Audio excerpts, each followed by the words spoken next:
light that we're going to talk. You're going to hear that word a lot this morning, probably this afternoon even. You'll be reflected of that. So take a moment to still your mind, rest your body.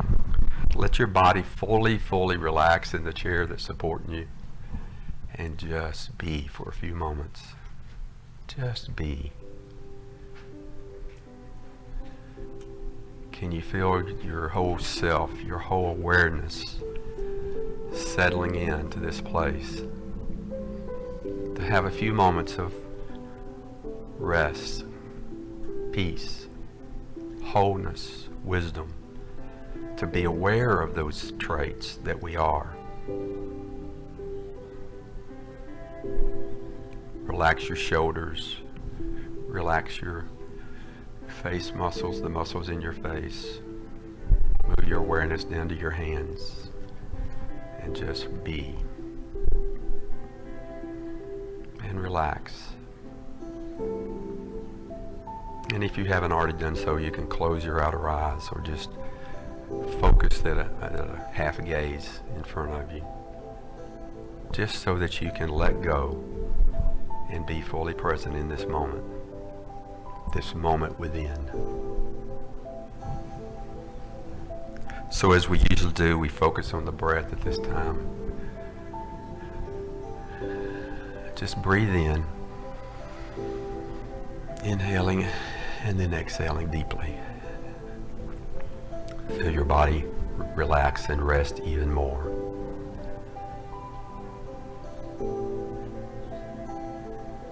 Take another deep breath in with me. Inhale and exhale.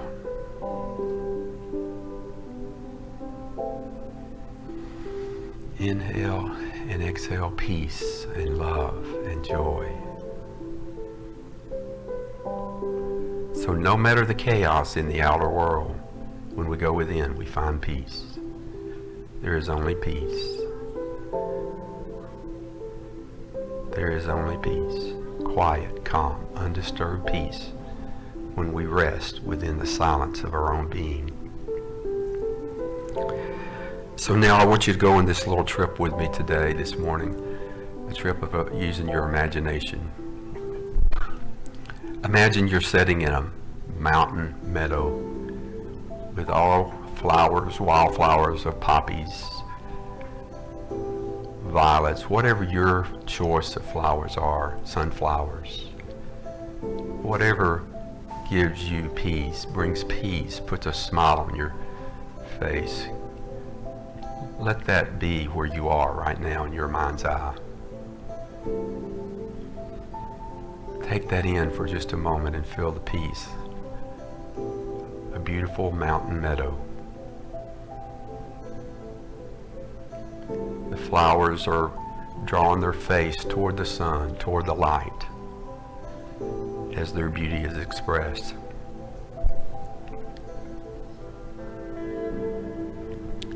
And now, as I snap my finger,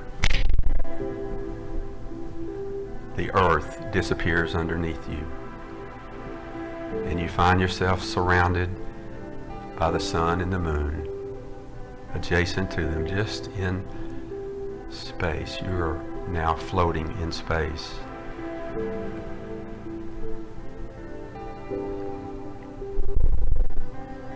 What does that bring when you're just in that sensation of floating?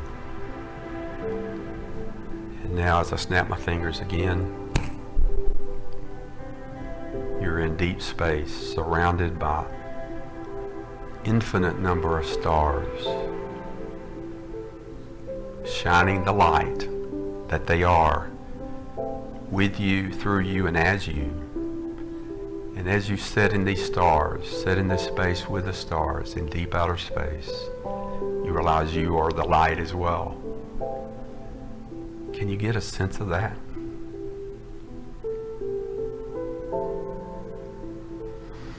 Breathe, continue to breathe. You're safe. This is in your imagination. This can be your experience, whatever you wish it to be. The universe is supporting you with the light. It's the metaphor we use for the divine presence within you.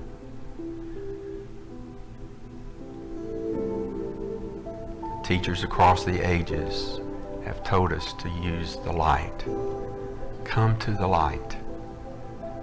To turn our lives around, to come up higher, to be and recognize and be aware of who we are. Nothing but stars and light. The Lord said that we are the stardust and we are the light of the stars.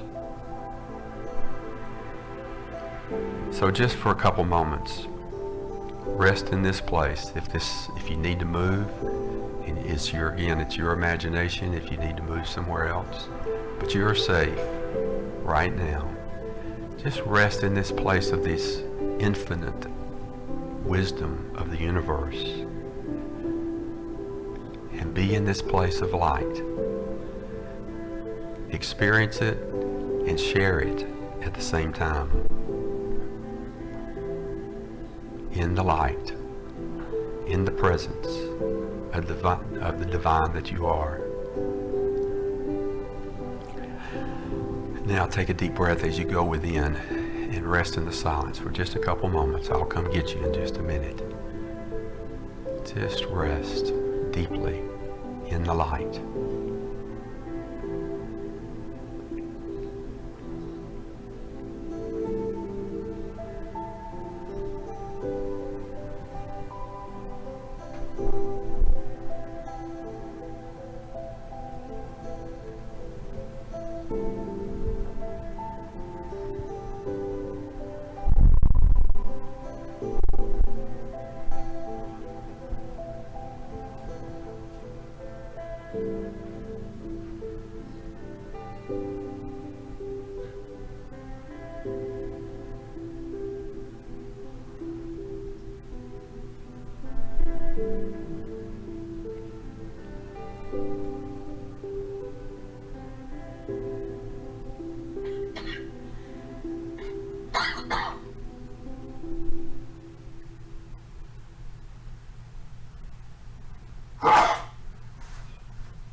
So now very gently, as I snap my fingers again,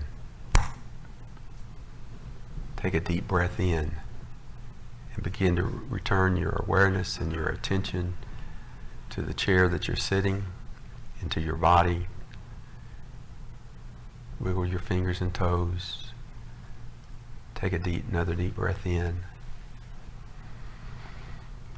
And see if you can remember, maybe not right now, but later today, throughout the day, or even tomorrow, what this experience brought you of being light, of being in the presence of light of the stars, and being receiving and giving light.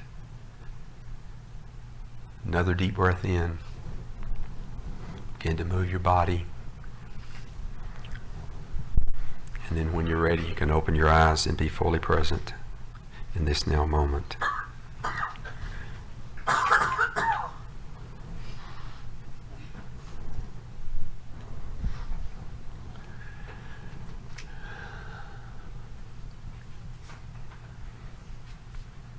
That's an interesting meditation to take you to a place where you may not usually go.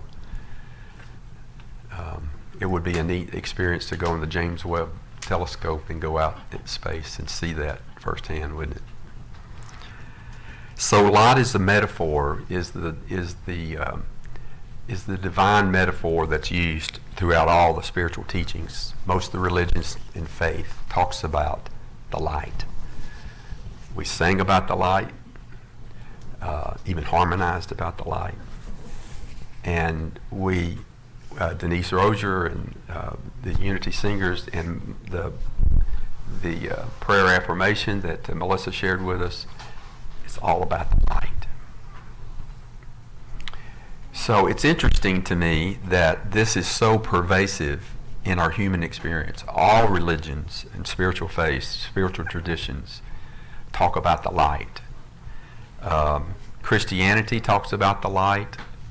Genesis 1:3 says, "Let there be light." God said, "And let there be light." Now, some people worry about, well, how did that happen? Because the sun hadn't been invented yet in the creation story. How did that happen? So that's where we get carried away, because "let there be light" is the metaphor for the present, for the presence. Let there be light. Let there be light. Jesus also taught us that he said, I am the light of the world. When you see me, you see the light. Now, he wasn't talking about him personally. He was talking about all of us. We are the light. The Christian metaphor is the light. Similarly, the talks about the inner light, the divine presence, the Atman is the light within us. Buddhism talks about the Buddha nature, the potential for enlightenment is really the inner light. So and then Islam, continuing, is Allah is referred to as the light of heavens and earth. In Judaism, inner light is associated with the divine spark within each soul. I found some readings about that, how the Judaism really, really embraces the light as a metaphor for divine presence. Taoism, they call it inner radiance or inner alchemy, change by embracing the light. And the native spirituality, Native Americans talk about the inner light or the inner fire as seen as a guiding force to live in harmony with nature and community, with ourselves, nature, and community. So in Unity, there's a book I've shared with you a couple of times called Let There Be Light. It's written by Elizabeth Sand Turner. Matter of fact, her mother was one of the founding members of the Nashville Unity Church that I attended for years. The Nashville Church was started in 1916, so it's been around a long time, a little bit longer than what we have here, what of our experience has been with Unity. But she talks, so what these books were originally were about metaphysical interpretation of the Bible, metaphysical interpretation of the Scriptures. So, but for so long, and still today, there's so much literal interpretation from the Scriptures, both Christian and other religions. And what the New Thought movement did, Unity and CSL and religious science at the time, divine science and others, is to take us away from that mentality of a legalistic, dogma-oriented religion and move to a place of the light from within. So I want you to, with that as a background about light and bringing that light in, I want you to play with me for a minute this morning.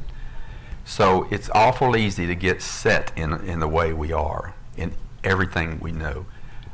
If you will, play with me and stand up and change seats. It'll take a minute. We've got time. Don't worry, you can leave your stuff or take it with you, whatever is comfortable with you. Just change your seat.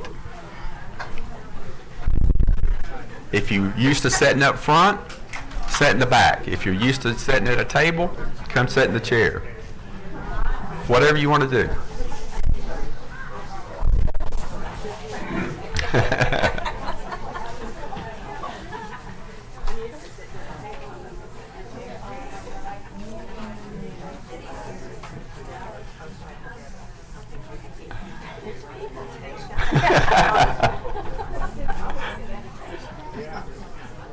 Yeah.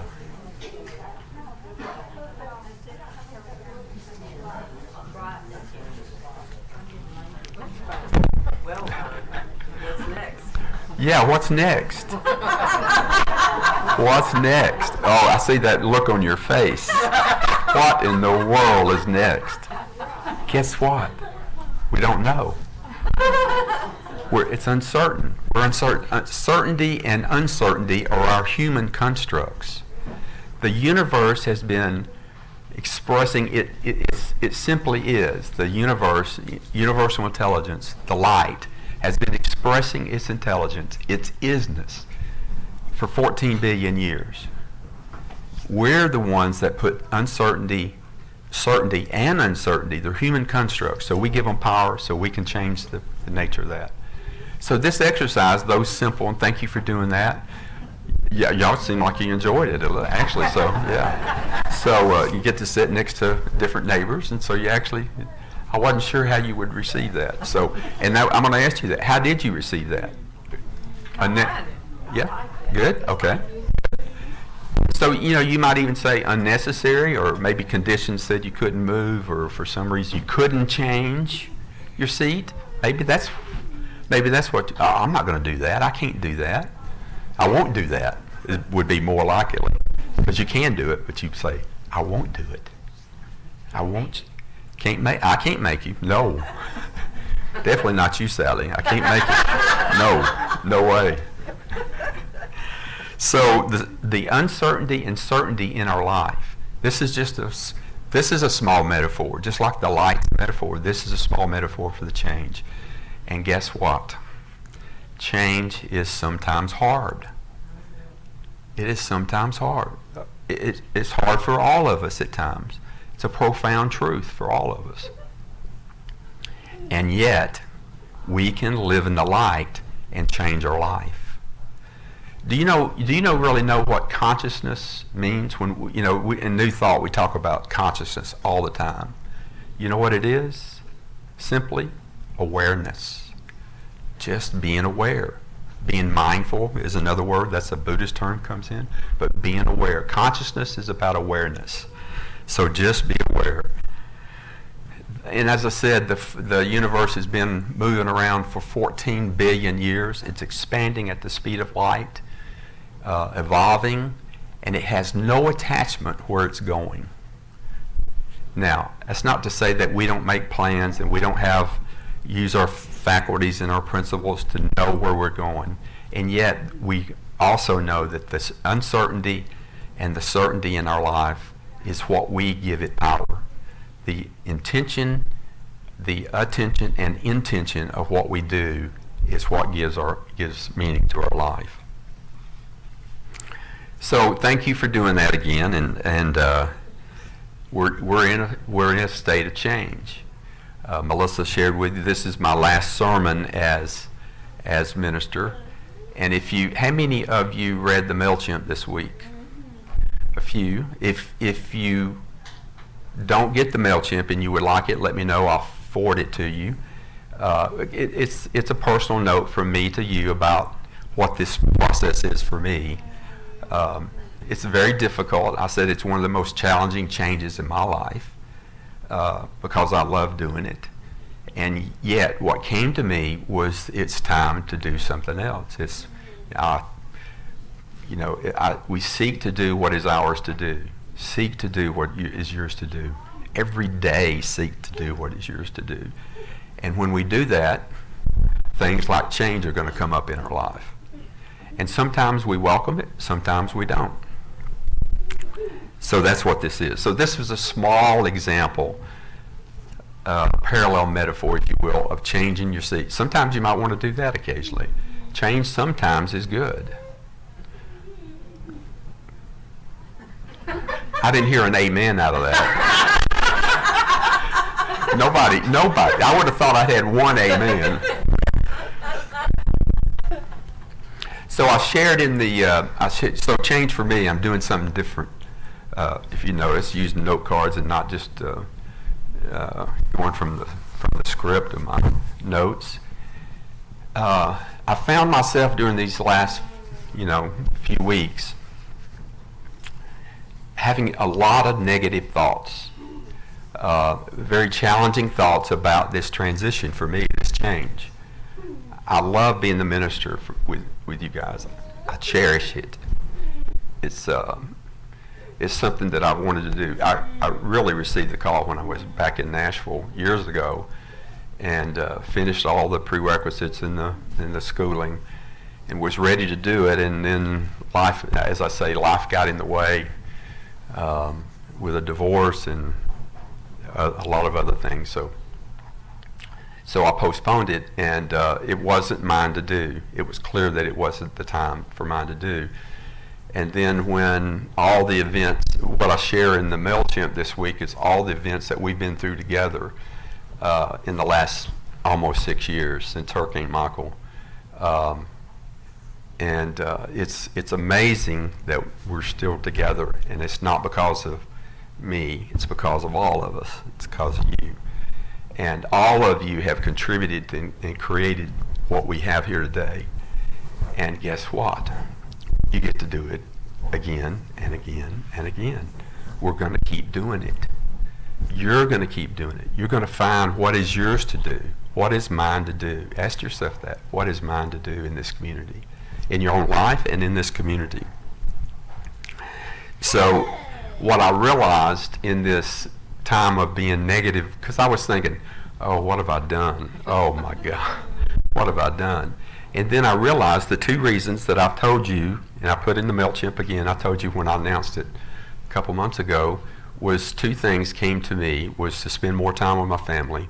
My wife and I have, well, we got 3 great grandbabies, and the 4th one's due any time. So, and you've heard the expression, it takes a village. Well, we're lucky enough that we're here to help our granddaughters raise these 4 kids. And it's an honor and a privilege to do that. I don't know how, my kids, I wasn't around family, so I don't know how my wife at the time, their mom at the time, my 2 sons, how we did it. I'm not sure with as much help as my wife and I give. Daycare, picking them up from school and yada, on and on and on. So rather than think about what I'm giving up, is think about what I'm gaining. Look at the joy. Rather than say, something has changed, I'm going to wallow in the change, the negativity of the change. Look at the joy. Last week or a week or so ago, my great-granddaughter was sharing about the movie Inside Out. Inside Out 2 is out. And there's a new character, a new emotion. If you've seen any parts of the movie, it's about emotion. It's a cartoon, animated cartoon. It's all these emotions, and there's 2 new emotions introduced in this movie. My mind just went blank. Anxiety. Anxiety was the key. Anxiety is the key, and anxiety locks all the other emotions up in a jail or a pen to say, I'm anxious, I can't deal with you guys right now. So, and then anxiety starts coming around and decides to go down the path, and anxiety asks joy to go with her, and joy says to anxiety, I will always hold your hand. I will always be here to hold your hand. Joy is always with us. It's always with us. We're so blessed. We are so blessed. So that turned my negative thinking around. Be ye transformed by the renewing of your mind. That's my favorite scripture in the Christian Bible. Be ye transformed by the renewing of your mind. It's exactly what we talk about. So going forward, what do we do with all this change? You each are a minister. Every one of you are a minister for your own gospel, for your own life. You may be the only church that some people see, church in that sense. Church has a negative connotation, but sometimes for some people. But you know what I mean by that. It may be the only, your expression, your manifestation may be the only church that some people see. Now that just means, what are we preaching? Talk about that. Be kind, be loving, be open, and and share with people. Be the love and the peace and the wisdom that she wishes to see in the world. So what are we doing? We'll continue inspiring and empowering personal transformation for ourselves first and then others. I know that's what we are here to do. We may put some different words on it at some point, different language. The leadership, in the MailChimp this week, I thanked all the board that's been here. 4 board presidents, starting with Bob and Becky and Bill Warner and Donald now. And so, for all of these leaders are here to serve you just like you're here to serve them. So we will be doing the same thing. It's like, it's like the Buddhist saying says, before enlightenment, chop wood, carry water. After enlightenment, chop wood, carry water. We're doing the same thing, but we do it in a different context. Yeah, it's change. We're changing, and there's a different set.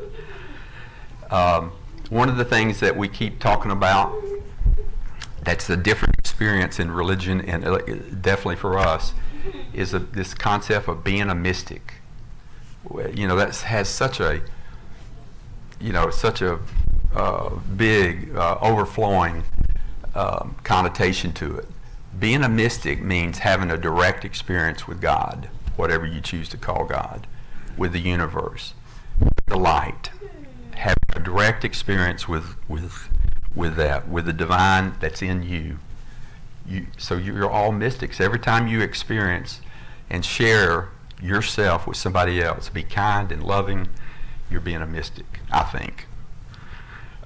There's a lot of teachings about that, and whether we get that from Eric Butterworth or Elizabeth Sand Turner or Emily Cady or John Shelby Spong, Rob Bell, on and on and on and on. Richard Rohr is one I get a lot of inspiration from for how to be a mystic, how to see things differently. It's not what we see, it's how we see. So how do you see the world? What's your worldview?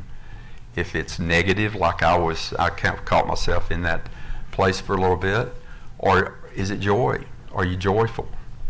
It shows. Whatever you're doing like that, it shows. So there's another book that came into me. Matter of fact, I got this idea for this book from Martha Creek, which we talk about a lot. Martha seems to be ubiquitous in the New Thought movement. She definitely is in my life. She found, I don't know who introduced it to her. I've introduced some things to her, and that's just the way it works. But so I have a copy of a new book. I think I have a copy of it here. It's called Holy Moments. Now the language in here is has some traditional scripture references and things like that. So there may be something that's for me. I love things like this because it's a challenge for me to test to ask a question about it and change my own mind about it when I read something. If it doesn't fit, don't use it. Lay it down. But if it doesn't fit for you, this book, Holy Moment, may fit for somebody else. Give it away. Give it to somebody else. There's a copy for each of you. There's plenty of copies. There's a copy for each of you. And this guy, not to sound overly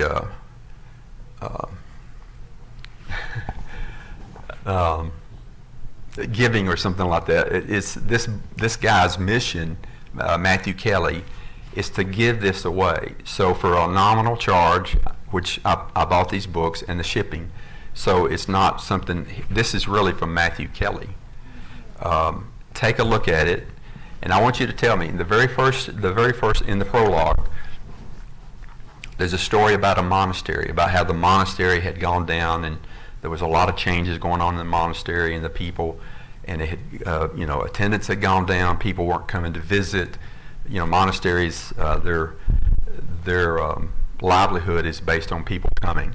There's a story about that in here, and the abbot decided to go to the holy man up in the mountains, and the monks were so upset about it, but he said, I'll be back in 3 days. Well, it wasn't 3 days. It took longer and longer and longer.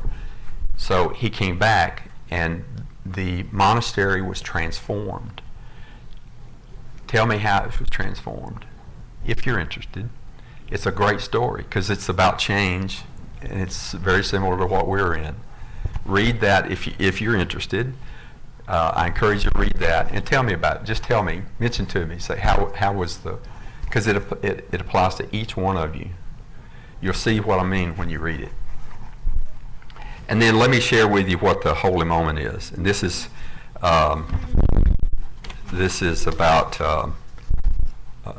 being a mystic, I think, too. Well, I had it marked and I lost it.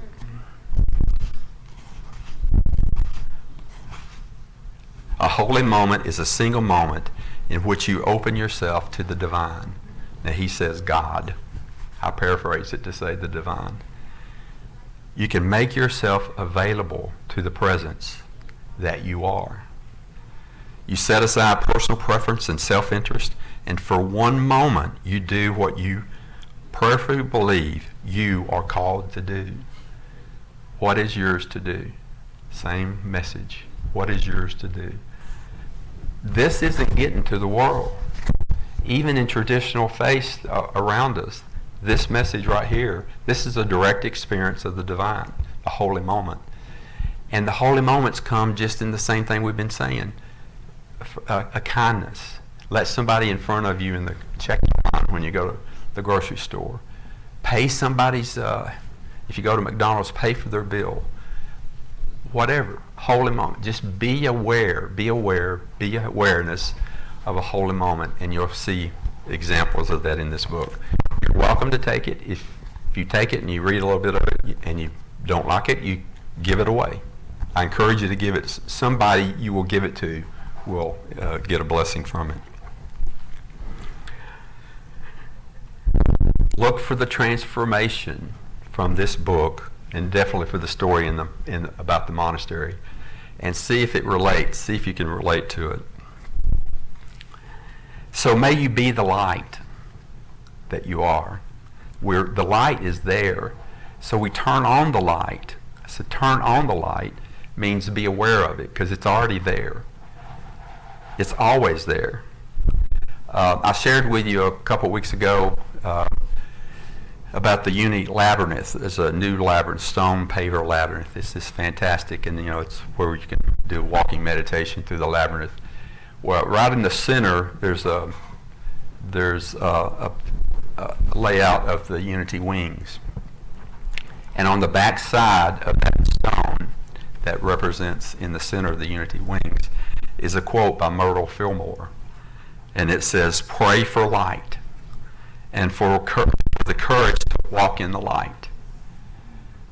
Pray for courage to walk into the light. You are the light. Pray for courage to follow your light. Turn your life around by following your light. Now we call it the light can be the Christ consciousness. In Unity we refer to that a lot. Turn your life around. Live in the flow of life. Let the light be the guide to your thoughts. Let the light be the guide to your thoughts. And again, consciousness is awareness. So if we talk about all this, we get hung up in some of these words, and it seems like just too much metaphor almost sometimes. So how do we do that? How do we walk in this light? Stillness. Be still. We've got to be still. Got to be still every day. Every day. Just for a few moments, be still. That's teachers. That's not me necessarily saying that, except it works. Be still every day. Go into meditation. Have a meditation practice, even if it's just for a few moments.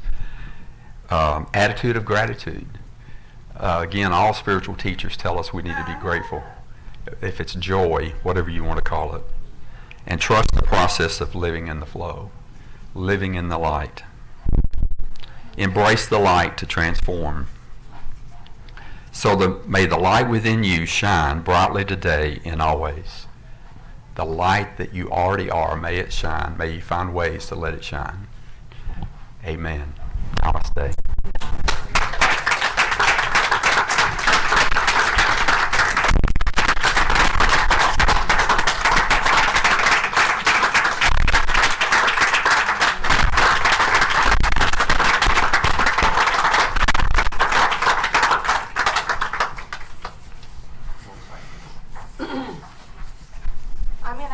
Reverend Ron to stay up here for a moment. We have a special presentation. We want to thank Reverend Ron for his service and dedication to this ministry. So I'm going to invite up our board president, Donald Tuning, for this presentation. Thank you. Thank you, Melissa. Ron, I just want to thank you personally, and I know everyone here wants to thank you. Real quick, you've said it all, but in my opinion, you've held this place together for the last 6 years through the hurricane, through COVID, giving us spiritual leadership during that time, and there's no way we can thank you.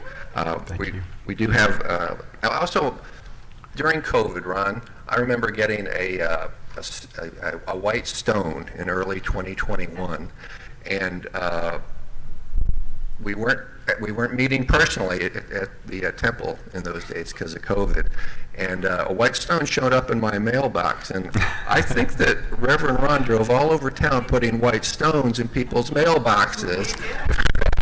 That's the kind of person he is. And one other thing, we don't all see it, but the pastoral work that Reverend Ron does, it's just amazing. He gives spiritual help to anyone who asks. They don't even have to be members here. He's been doing it the whole time he's here. It's a big part of what he's been doing here. And in small thanks, Ron, we have a nice gift card for you and Karen. Thank you. To the Grand Marlin Restaurant. Oh, thank you. And we hope you enjoy it. Oh, thank you. That's so very once special. again, please give Reverend Ron a big hand. Thank you.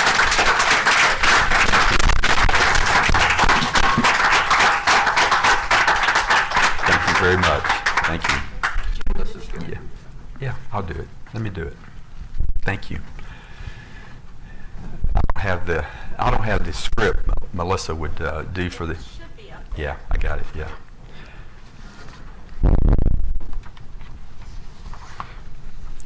So in a way, I don't really need this. You know, I was looking this week when I was talking about the light and what we do with this. I was reminded of the 4T process that we study in Unity: tithing your time, talent, and treasure. Tithing your time, talent, and treasure. 4 T's. It's a teaching about prosperity, both for us individually and collectively. If we're in that consciousness, Eric Butterworth calls tithing giving on training wheels.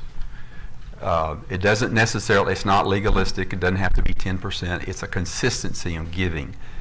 Time, talent, and treasure. So again, do what is yours to do. Seek guidance and do what is yours to do.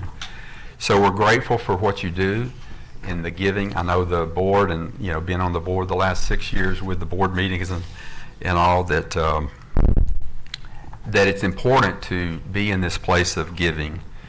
And we give, it's a giving and receiving. I've got a stamp at my desk. It's the hand on top giving, and there's one on the bottom receiving. Anytime we give, we're always receiving as well. So please seek what is yours to do and give to this community as you are led.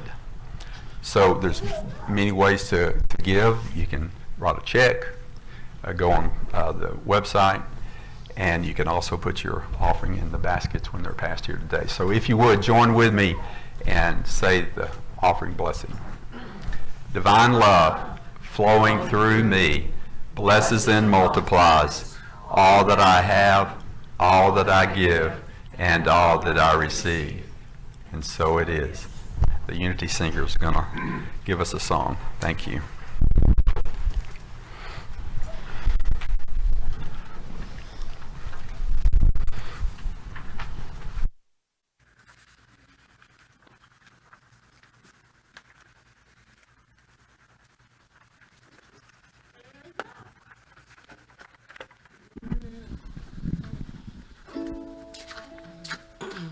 The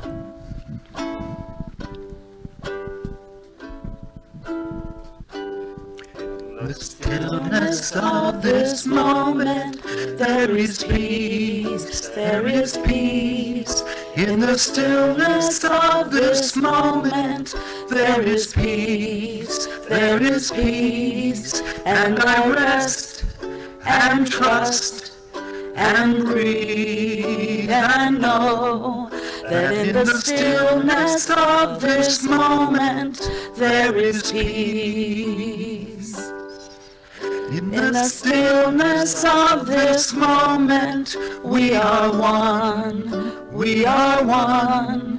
In the stillness of this moment, we are one, we are one. And we rest and trust and breathe and know that in the stillness of this moment, we are one.